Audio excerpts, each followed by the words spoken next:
Welcome back to Autism Live. We're so thrilled because joining us right now via Skype, we have Ricky Teichman, and she is coming to us all the way from New Jersey. She's a board-certified behavior analyst, and she had a great idea, which has now turned into a great company, Toys to Grow. So, Ricky, first of all, welcome, and thanks for being with us this morning.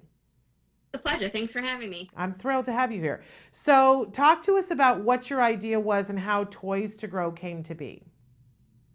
So, for my day job, I'm a BCBA at a clinic, the Center for Autism, Puzzle Place in Freehold.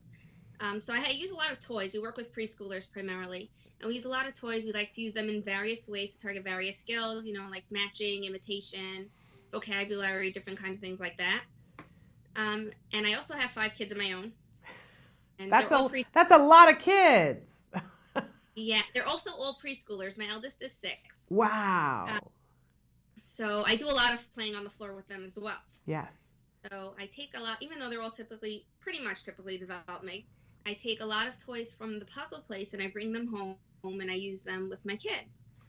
So one day I was on the floor with my kids playing one of these games. Have you ever, I've seen Peaceable Kingdom by you. Yes. It's called Hoot Owl. We love Hoot Owl Hoot. Love it. And I was playing with all of them together and they were all playing differently. Each of them was working on different skills while playing Hoot Owl Hoot. And a friend walked in on us and she was watching how my 2-year-old was just starting to match by color and move the owls along the board. And my 6-year-old and 5-year-old were like planning strategy, how to get all the owls into the nest. And they were all figuring it out on their own level. And she's like, wow, that's so cool. How do you know which games to get? I said, I work with kids, right? And we target skills. She's like, yeah, but they're all playing the same game on a different level. How do you do that? And I'm like, I don't know. I do this all the time. This is what I do I do it with my kids. And she's like, you should open up a store. And I told her that I can't open up a store as I have a full-time job. So she said, well, you should make it available to parents somehow. They don't know how to play on the floor with their kids. They might not know how to help them in the different areas that they need help with. So at that time, I was considering it. And then I got the same remarks from a couple of therapists who work with me, some parents some of our parents are like, so what game should I buy for Christmas? And I'm like, you could try that one. It's going to target all his skills in this area. It's going to target vocabulary. And I became the toy dispensing advice. So I love it. Really take it a little further and make it available to all parents so that they can all play on the floor with their kids and help them. So what is the actual, what happens with Toys to Grow? Are you just recommending toys? Because I think there's much more to it than that. Yeah, there is. Pretty much it's a subscription business. You sign up for your child's age, and we have it in specific ranges that target development, like 6 to 18 months, because I will target a toy that you can work with from a 6-month-old until an 18-month-old, and many times even further. But that's the approximate age range. We have toys sections all the way up to age 10. And then what you get every month is you get the toy. It's a high quality toy. And you also get a parent pamphlet, which is where all the ideas that I've been using this toy for are there according to domain. If you want to work on your child's occupational skills, like the fine motor, then you can play this kind, you use it this way, use it that way. Your child is more intelligent than the average 18-month-old, so you can do it this way. And if your child needs help with imitation, you can play this kind of game with it. And some of those toys are pretty average. I mean, I have here Hide and Go Fish by Learning Resources. We love Learning Resources. They make such great toys. But I don't know this particular toy, so tell us what this toy does. This one is actually not a very fascinating toy straight off. I didn't have much fun with it just as it is. What it is a goldfish box. It has the bowl. Yes. And inside there are fish. And the fish come in 3 sizes. Let me show you. 3 sizes and 3 colors. And what you can do with this is, so in the original game, all you do is it's also good, but you take the fish out and you put them in and you can connect them. Okay. See, so the skill can be connecting. It can be, again, there's 3 colors, and they all happen to not be primary colors. They are orange, purple, and green.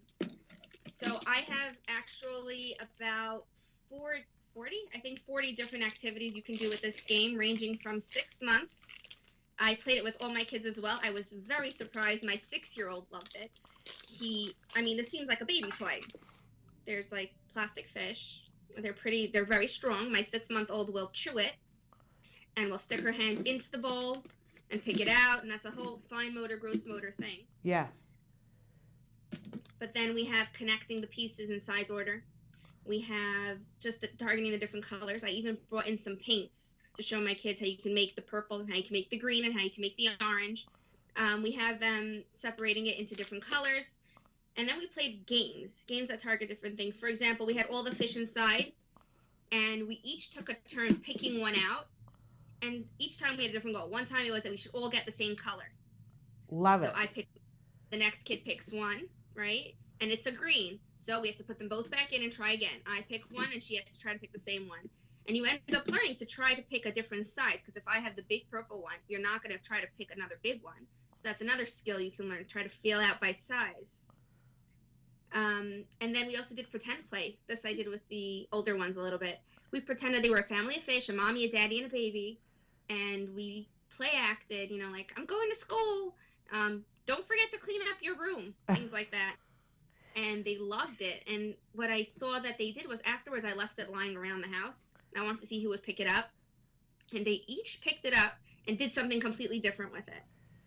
But it's amazing how when you give, and I've seen this before too, Ricky, that your average parent doesn't know how to be creative and play with the toys in all these different ways. But when you show them how to do it or tell them how to do it, it opens up a world for the parent. The parent then has a means to sit down and play with the child, which is invaluable. And then the child then knows, oh, I can play with this toy. You're working on flexibility and play skills and a million other things, but the child then can come back to it and has a context in which to play with that toy that they didn't before. That's right. What we realized was that parents today are fighting with technology. So it has to be a lot of fun. And they do tend to say, you know, like, my kid is playing, he's learning educational games on his iPad. And it could be true. But they forget about that relationship piece, that social piece where I want to play with you. Yes. The joint attention comes in, the language comes in a lot when you play with an adult. But sometimes they're at a loss, like, I can roll a ball back and forth only so many times. So that's why Toys to Grow, and it works all the way through 10 years old. So I have a pretty simple game. You heard of Chutes and Ladders, right? Yes, yes. So one of the things we do with our children with autism is when we teach flexibility is we go down the ladders and up the chutes. And that throws a lot of them for my spin. You're supposed to do. Right. So kind of flexibility I put into all the toys. Yes, we've played it the right way. We played it the regular way, but you know what? Let's do something else with it. Yeah. So the average shelf life of any one of these toys can be for a very long time. You could play with this one particularly for 4 years and still get something new out of it in every stage. So each month you're getting a toy that's been handpicked for what your child's age and skills and the things that they're working on. And then do you keep the toy or do you send the toy back before another one comes, or you get to keep it? No, you keep them. It's going to build your toy shelf. I love it. You want to keep this because if I can use this for 4 years, why do I have to get so many other ones? I love it, Ricky. 12 toys you get a year should definitely keep you busy for a very long time. Okay, and so what a great service, especially because you're saving time, you're not spending I know so many parents who go and they're at the toy store and they're like, I don't know what to get, and you can misspend a lot of money and get a bunch of toys that aren't helping your child and that your child won't play with, and that you don't know what to do with them. So this is saving you money, saving you time, and you're going to be able to get the pamphlet which tells you exactly what to do with this toy. I think it's amazing, Ricky. So how do people get more information? How do they sign up? So right now we're in pre-launch. We're just preparing the first shipment of boxes, so you can go and sign up your email so that we can let you know when we're ready at www.toys2grow.com. Okay. And right now for Autism Awareness Month, since it is my job and what I love to do, we're having a 50% off if you sign up now. Okay. The other thing is that I didn't mention is that we are also having like a group, like a Facebook group that will allow you to ask questions. It's going to be a closed group.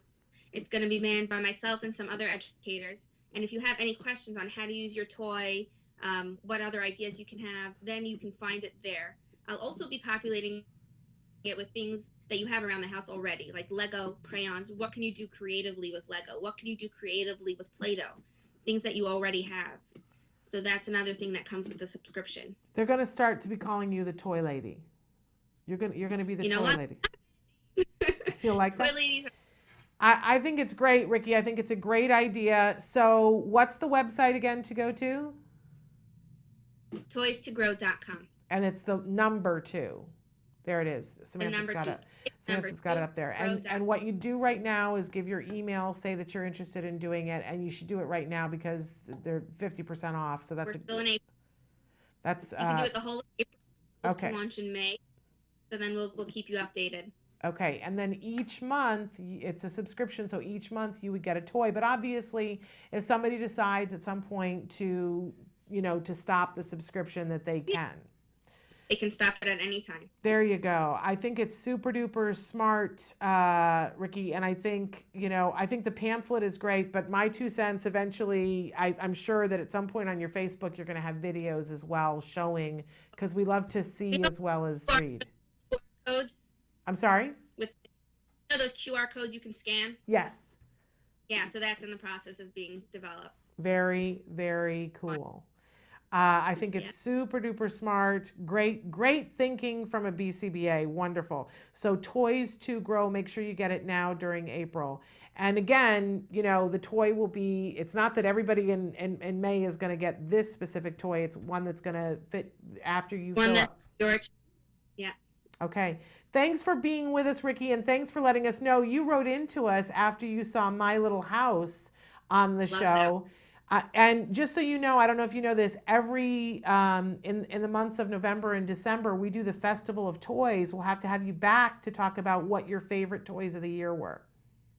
All right. That's going to be a hard choose. I know, right? It's like picking a favorite child. You can't, but we'll let you showcase a range of them. So we'll look forward to having you back during the Festival of Toys. Thank you so much. All right, take care.